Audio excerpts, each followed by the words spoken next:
Hi hello welcome back to my YouTube channel. ಎಲ್ಲರೂ ಹೆಂಗದಿರಿ? ಎಲ್ಲರೂ ಆರಾಮಿದ್ದೀರಿ ಅನ್ಕೊತೀನಿ. ನಾನು ಆರಾಮದೀನಿ. ಇವತ್ತು ನಾನು ವ್ಲಾಗ್ನ 8:30 9 ಗಂಟೆ ಆಗಿತ್ತು ಆಲ್ಮೋಸ್ಟ್. ನನ್ನ ಮಗಳಿಗೆ ಗಂಜಿ ಮಾಡತ್ತಿದ್ದೆ, ಆವಾಗಿಂದ ವ್ಲಾಗ್ನ ಸ್ಟಾರ್ಟ್ ಮಾಡತ್ತೀನಿ.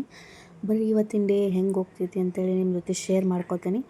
ಇದನ್ನು ನಾನು ಮಾಡತ್ತಿದ್ದಕ್ಕೆ ಮಿಕ್ಸ್ ರಾಗಿ ಪೌಡ್ರಿಂದಿದೆ, ಅಂದ್ರೆ ರಾಗಿ ಮತ್ತು ಎಲ್ಲ ಕಾಳುಗಳು ಮಿಕ್ಸ್ ಆಗಿರುವಂಥದ್ದು ಪುಡಿ. ಇದು ನಾನು ಮಾಡ್ಕೊಂಡು ಇಟ್ಕೊಂಡಿರ್ತೀನಿ.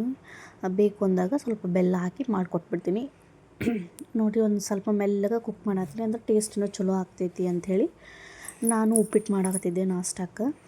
ಅದಕ್ಕೆ ಆಕಿ ಗಂಜಿ ಮಾಡಿಟ್ಟು ಅದನ್ನು ತಣ್ಣಗೆ ಹಾಕಿಬಿಟ್ಟು ಈ ಕಡೆ ನಾನು ಈರುಳ್ಳಿ, ಮೆಣಸಿನ್ಕಾಯಿ, ಟೊಮೊಟೊ ಅವೆಲ್ಲ ಹೆಚ್ಕೊಳತ್ತಿದ್ದೆ. ಅದು ನನ್ನ ಮಗಳಿಗೆ ಭಾಳ ಹೊಟ್ಟೆ ಹಸಿವಾಗ್ಬಿಟ್ಟಿತ್ತು. ಅವು ಎದ್ದ ತಕ್ಷಣ ಹೊಟ್ಟೆ ಹಸಿವಾಗುತ್ತಲ್ಲ, ಸ್ವಲ್ಪ ಫೀಡ್ ಮಾಡಿಸಿದ್ದೆ. ಅಂದರೂ ಇವಾಗ 9 ಮಂತ್ ಬಿದ್ದುಬಿಟ್ಟೈತಿ. ಹೊಟ್ಟೆ ಅಂತೂ ಅವ್ರಿಗೆ ಜಲ್ದಿ ಹಸಿವಾಗ್ತೈತಿ, ಅಂದ್ರೆ ಹೊಟ್ಟೆ ತುಂಬಂಗಿಲ್ಲ ಅವ್ರಿಗೆ.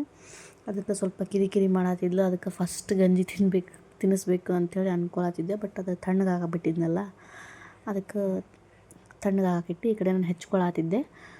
ನೋಡ್ರಿ, ಆಕೆ ಅಳಾಕ ಕುಂತ್ಲ ಅಂತಂದು ನಮ್ಮ ಅತ್ತೆ ಕರಿಯಾಕ ಕುಂತ್ರ ಭಾಳ. ಅದಕ್ಕೆ ಹೋಗ್ಬೇಕಂತ ನೋಡತ್ತಿದ್ದೆ. ನನ್ನ ಫೇಸ್ ನಿಮ್ಗೆ ಕಾಣಿಸತ್ತಿಲ್ಲ, ಯಾಕಂದ್ರೆ ಅದು ವಿಡಿಯೋ ಮೊಬೈಲ್ ಇಡಾಕ ಇಷ್ಟ ಸ್ಪೇಸ್ ಐತಿ, ಅದಕ್ಕೆ ಅದು ಮುಖ ನಂದು ಕಾಣಿಸೋದೇ ಇಲ್ಲ.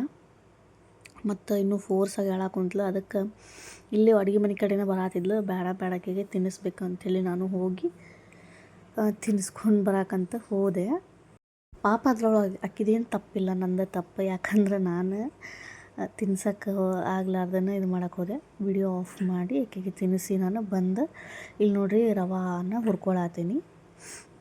ಇದು ಉಪ್ಪಿಟ್ಟು ಮಾಡೋಕ್ಕೆ ನಾವು ಒಂದು 4 ಜನಕ್ಕೆ ಅಷ್ಟೇ ಮಾಡತ್ತೀನಲ್ಲ, ಅದಕ್ಕೆ ಇಷ್ಟು ರವೆ ಹುರ್ಕೊಳತ್ತೀನಿ. ಉಪ್ಪಿಟ್ಟು ಅಂದ್ರೆ ಒಂಥರ ಒಳ್ಳೆ ಅನಿಸುತ್ತೆ, ಆದರೆ ಏನೂ ಮಾಡೋಕ್ಕಾಗಲ್ಲ. ಒಂದೊಂದು ಸರಿ ರೊಟ್ಟಿ ಚಪಾತಿ ತಿಂದು ಬೇಜಾರಾದಾಗ ಉಪ್ಪಿಟ್ಟು ತಿನ್ಬೇಕು ಅನ್ನಿಸ್ತೈತಿ. ಈ ಕಡೆ ರೈಸ್ಗೂ ಇಟ್ಟಿದ್ದೆ, ಅಂದರೆ ಪುಳಿಯೋಗರೆ ಮಾಡಬೇಕು ಅಂಥೇಳಿ ಅಂದ್ಕೊಂಡು ರೈಸ್ ಮಾಡೋಕ್ಕಿಟ್ಟೀನಿ. ಉಪ್ಪಿಟ್ಟು ರವಾನು ಹುರ್ಕೊಂಡಾದ್ಮೇಲೆ ಇದನ್ನೇನು ಉಪ್ಪಿಟ್ಟು ಮಾಡ್ಕೊತೀನಿ. ಉಪ್ಪಿಟ್ಟು ಜೊತೆ ಸ್ವಲ್ಪ ಏನಾದರೂ ಬೆಳ್ಳುಳ್ಳಿ ಚುಮ್ಮರಿ ಅಥವಾ ಚಟ್ನಿ ಪುಡಿ ಅಥವಾ ಮೊಸರು ಏನಾರು ಇದ್ದರೂ ಉಪ್ಪಿಟ್ಟು ಸ್ವಲ್ಪ ಹೋಗ್ತೈತಿ. ಇಲ್ಲ ಅಂದ್ರೆ ನಿಜವಾಗ್ಲೂ ಉಪ್ಪಿಟ್ಟು ತಿನ್ನೋಕ್ಕಂತೂ ಸಾಧ್ಯ ಆಗಂಗಿಲ್ಲ. ನನಗಂತೂ ಸಾಧ್ಯನೇ ಇಲ್ಲ ಬಿಡ್ರಿ, ತಿನ್ನೋಕ್ಕಾಗಂಗಿಲ್ಲ. ಇವತ್ತು ಮಾರ್ನಿಂಗ್ ಎದ್ದ ಕೂಡಲೇ ಯಾಕೋ ನಂಗೆ ಕಿವಿ ಭಾಳ ಪೇನ್ ಆಗತ್ತಿತ್ತು. ಯಾಕಂತ ಗೊತ್ತಿಲ್ಲ, ಮೇ ಬಿ ಥಂಡಿ ಭಾಳ ಐತಲ್ಲ, ಥಂಡಿ ಇರೋದಕ್ಕೆ ಅನಿಸ್ತೈತಿ. ನಂಗೆ ಇಷ್ಟು ಇರಿಟೇಷನ್ ಆಗತ್ತಿತ್ತು ಅಂದ್ರೆ ನನಗೇನು ಕೆಲಸ ಮಾಡೋಕ್ಕೂ ಮನಸ್ಸಾಗವಲ್ದು ಇವತ್ತು, ಹಂಗೆ ಅನ್ಸಕೊಂಡ್ಬಿಟ್ಟಿತ್ತು. ನೋಡಿರಿ, ಇವಾಗ ಹುರ್ಕೊಂಡೆ ಇಟ್ಕೊಂಡೆ ಅದನ್ನು ರವಾನ. ಈ ಕಡೆ ಬೆಳ್ಳುಳ್ಳಿ ಚುಮರಿ ಮಾಡ್ಬೇಕಂತೇಳಿ ಅದು ಎಣ್ಣೆ ಮತ್ತು ಶೇಂಗಾ ಇರ್ತಾವಲ್ಲ, ಶೇಂಗಾ ಬೀಜ ಹಾಕ್ಕೊಳತ್ತೀನಿ. ಬೇಕಂದ್ರೆ ಪುಟಾಣಿನೂ ಹಾಕ್ಕೊಬೋದು, ಬಟ್ ನಾವು ಪುಟಾಣಿ ಅವೆಲ್ಲ ಹಾಕ್ಕೊಳಂಗಿಲ್ಲ. ಜಸ್ಟ್ ಶೇಂಗಾ ಬೀಜ, ಬೆಳ್ಳುಳ್ಳಿ ಮತ್ತು ಇದೇನು ಕರಿಬೇವು ಹಾಕ್ಕೊಳತ್ತೀನಿ. ಕೊತ್ತಂಬರಿ ಇದ್ರೆ ಹಾಕ್ಕೊಬೋದು. ಕೊತ್ತಂಬರಿ ಅಂದ್ರೆ ತರಕಾರಿ ಖಾಲಿ ಆಗಿಬಿಟ್ಟಿತ್ತು ಮನೆ ಒಳಗೆ. ನಮ್ಮ ಮನೆ ಸ್ವಲ್ಪ ದೂರ ಐತಿ, ಮಾರ್ಕೆಟಿಂದ ಭಾಳ ದೂರ ಆಗ್ತೈತಿ. ನಮ್ಮ ಮನೆ ಒಂದು 5-6 ಕಿಲೋಮೀಟ್ರ್ ಆಗ್ತೈತಿ. ಸೊ ಅದಕ್ಕೆ ಬೇಗನೆ ಖಾಲಿ ಆದ್ಕೂಡಲೇ ತರಿಸ್ತೀವಿ. ಬಟ್ ಖಾಲಿ ಆಗಿತ್ತಲ್ಲ, ತರ್ಸಕ್ಕೆ ನನಗೂ ನೆನಪಾಗಂಗಿಲ್ಲ. ಈ ಕಡೆ ನೋಡಿರಿ ಸಾಸಿವೆ ಜೀರಿಗೆ ಹಾಕ್ಕೊಳತ್ತೀನಿ. ಹಾಗೇನಿಲ್ಲ, ಇದ್ದಿದ್ದೊಳಗೆ ಅಡ್ಜಸ್ಟ್ ಮಾಡ್ಕೊಂಡು ಮಾಡ್ತೀನಿ. ಒಂದೊಂದು ಸತಿ ಇಂಪಾರ್ಟೆಂಟ್ ಬೇಕಂದಾಗ ತರಿಸ್ಕೊತೀನಿ. ಈ ಕಡೆ ಗ್ಯಾಸ್ ಆಫ್ ಮಾಡಿ ಸ್ವಲ್ಪ ಅರಿಶಿನ ಪುಡಿ ಮತ್ತು ಸ್ವಲ್ಪ ಖಾರ ಪುಡಿ ಹಾಕ್ಕೊಳತ್ತೀನಿ. ಗ್ಯಾಸ್ ಆನ್ ಇಟ್ಟು ನಾವು ಖಾರ ಪುಡಿ ಹಾಕ್ಕೊಂಡ್ಬಿಟ್ರೆ ಖಾರ ಪುಡಿ ಒಂಥರ ಹೊಟ್ಟು ಬಿಡ್ತೈತಿ. ಅದಕ್ಕೆ ಅದನ್ನು ಆಫ್ ಮಾಡಿ ಕೆಳಗೆ ಇಳಿಸಿ ಈಗ ನೋಡಿ ಖಾರ ಪುಡಿ ಮತ್ತು ಉಪ್ಪು ಹಾಕ್ಕೊಂಡು ಇದನ್ನು ಸ್ವಲ್ಪ ಕೈ ಆಡಿಸ್ಕೊತೀನಿ. ನೀವಾದರೂ ಸರಿ ಎಣ್ಣೆ ಒಳಗೆ ಖಾರ ಪುಡಿ ಹಾಕುವಾಗ ಗ್ಯಾಸ್ ಆನ್ ಮಾಡೋಕ್ಕೆ ಹೋಗಬೇಡ್ರಿ, ಗ್ಯಾಸ್ ಆಫ್ ಮಾಡಿ ಹಾಕಿರಿ. ಇಲ್ಲಿ ನೋಡಿರಿ ಚುರುಮುರಿ ಹಾಕಿದೆ. ಇವಾಗ ನನಗಿದಂತೂ ಭಾಳ ಫೇವ್ರೆಟ್ ಚುರುಮುರಿ ಇದೆ. ಯಾರ್ಯಾರಿಗೆಲ್ಲ ಈಗ ಚುರುಮುರಿ ಇಷ್ಟ ಅಂತ ಕಮೆಂಟ್ ಮಾಡಿರಿ. ಉಪ್ಪಿಟ್ಟು ಜೊತೆ ಇದನ್ನೆಲ್ಲ ತಿನ್ನೋಕೆ ಭಾಳ ಮಜಾ ಬರ್ತೈತಿ, ಒಂಥರ ಉಪ್ಪಿಟ್ಟು ಜಾಸ್ತಿ ಹೋಗ್ತೈತಿ. ಉಪ್ಪಿಟ್ಟು ನಂಗೆ ತಿನ್ನೋಕೆ ಇಷ್ಟ ಆಗಂಗಿಲ್ಲ ಅನ್ನೋರು ಈ ರೀತಿ ಮಾಡ್ಕೊಂಡು ತಿನ್ಬೋದು. ಈ ಕಡೆ ನೋಡಿರಿ ಉಪ್ಪಿಟ್ಟಿಗೆ ಒಗ್ಗರಣೆ ಕೊಟ್ಬಿಟ್ಟೆ ನಾನು. ಅದನ್ನು ಅಳ್ಳಾಕಿಟ್ಟೀನಿ. ಅದು ಅಳ್ಳಿದ ಮೇಲೆ ಉಪ್ಪಿಟ್ಟು ರೆಡಿ ಆಗ್ತೈತಿ. ಗುರು ವಿಷ್ಣು ಗುರುದೇವೋ ಮಹೇಶ್ವರ ಗುರು ಸಾಕ್ಷಾತ್ ಪರಬ್ರಹ್ಮ ತಸ್ಮೈ ಶ್ರೀ ಗುರುವೇ ನಮಃ. ಕೈ ಮುಗಿ ಚಂದ. ನೋಡಿಲ್ಲೇ ಇಲ್ಲಿ ನೋಡಪ್ಪ. ನನ್ನ ಮಗನಿಗೆ ರೆಡಿ ಮಾಡಿ ಅವಂಗೆ ದೇವ್ರ ನಮಸ್ಕಾರ ಮಾಡಿಸಿ ನಾನು ನೋಡ್ರಿ ಎಲ್ಲರದು ಮೋಸ್ಟ್ ಫೇವ್ರೇಟ್ ಉಪ್ಪಿಟ್ಟು ಚುಮ್ಮರಿ ತಿನ್ನತ್ತೀನಿ. ಉಪ್ಪಿಟ್ಟು ಚುಮ್ಮರಿ ತಿಂದು ಮನೆಯಾಗಿಂದೆಲ್ಲ ಕೆಲಸ ಮುಗಿಸ್ಕೊಂಡು ಸ್ವಲ್ಪ ಹಾಸ್ಪಿಟಲ್ ಕಡೆ ಹೋಗಿದ್ದೆ. ಇದು ಕೊಟ್ಟರು ಐ ಡ್ರಾಪ್ಸ್. ನಿಧಿಮ ಎಷ್ಟು ತರಲೆ ಆಗ್ಯಾಳ ಅಂದ್ರೆ ಇವಾಗ ಒಂದು ಕಡೆ ನಿಂದ್ರಂಗಿಲ್ರಿ. ಈಗ ಸೋಫಾ ಹಿಡ್ಕೊಂಡು ಎದ್ದು ನಿಂದೋದು ಕಲ್ತು ಬಿಟ್ಟಾಳ. ಅದು ಸೋಫಾ ಹಿಡ್ಕೊಂಡು ಮುಂದೆ ಮುಂದೆ ಮುಂದೆ ಹೋಗ್ತಾಳೆ. ನೀವು ನೋಡ್ರಿ ಉಡಾಳ. ಏನು ಮಾಡತ್ತೀಯ ನೀನು? ಹಾಂ, ಏನು ಹಿಡ್ಕೊಂಡು ಕೈಯಾಗ ತೋರಿಸಿಲ್ಲ? ಅಯ್ಯೋ ನೋಡ್ರಿ, ಇದು ಮಜ್ಜಿಗೆ ಕಟ್ಟಿಯೋದು ಕುಡುಗೋಲು ಅಂತಾರಲ್ಲ, ಕುಡುಗೋಲ ಒಟ್ಟು ಏನೋ ಗೊತ್ತಿಲ್ಲ, ಅದನ್ನ ಹಿಡ್ಕೊಂಬಂದಾನ. ಅದನ್ನ ತೊಗೊಂಡು ಯಾರಿಗೆ ಹೊಡೆದ ನೀನು? ಎದಕ್ಕೆ ತೊಗೊಂಬಂದಿ ಅದನ್ನು? ಸುಳ್ಳ. ಎಷ್ಟು ಸುಳ್ಳು ಹೇಳ್ತಾನೆ ನೋಡ್ರಿ ಇವನು. ತಾನ ತೊಗೊಂಬಂದಾನ, ಆಕಿನ ಹೆಸರು ಹೇಳತ್ತಾನ.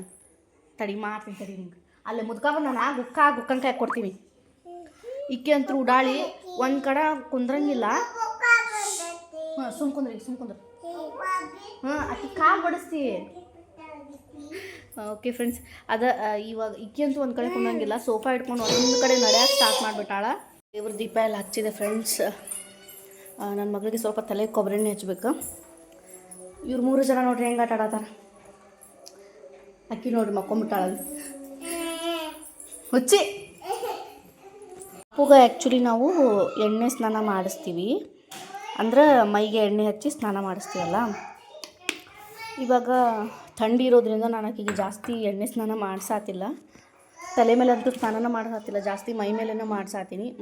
2 ದಿವಸಕ್ಕೊಮ್ಮೆ ಅಲ್ಲ, 2 ದಿವಸಕ್ಕೊಮ್ಮೆನೂ ಮಾಡ್ಸಾತಿಲ್ಲ, 3-4 ದಿವಸಕ್ಕೊಮ್ಮೆ ಸ್ನಾನ ಮಾಡಿಸ್ತೀನಿ ತಲೆಗೆ. ಯಾಕಂದ್ರೆ ಥಂಡಿ ಅಂತೂ ಭಾಳ ಐತಿ.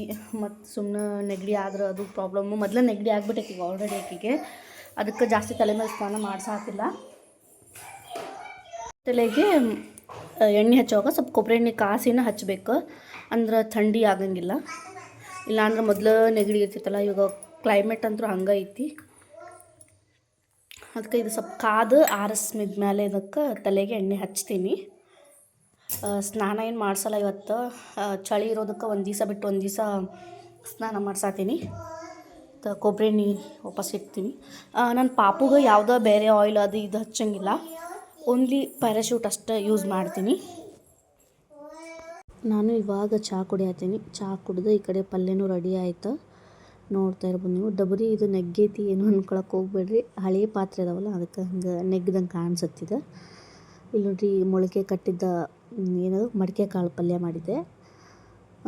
ಪಲ್ಯ ನಾವು ಹಿಂಗೆ ಮಾಡ್ತೀವಿ, ನೀವು ಹೆಂಗೆ ಮಾಡ್ತೀವಿ, ಯಾವ ಥರ ಮಾಡ್ತೀವಿ ಅಂತೇಳಿ ಕಮೆಂಟ್ ಮಾಡಿರಿ. ಈ ಕಡೆ ಚಪಾತಿನೂ ಮಾಡಬೇಕು. ನನ್ನ ಮಗಳು ನೋಡ್ರಿ ತರಲೆ ಕೆಲಸ ಎಷ್ಟು ಮಾಡತ್ತಾಳೆ ಇಲ್ಲಿ. ಯಪ್ಪ ದೇವ್ರು, ಎಲ್ಲ ಸಾಮಾನು ತೆಗೆದು ಚಪಾತಿ ಹಿಟ್ಟು ಕಲಸಿಟ್ಟಿನಿ. ಇವಾಗ ಚಪಾತಿ ಒಂದು ಮಾಡಿಬಿಡ್ಬೇಕು.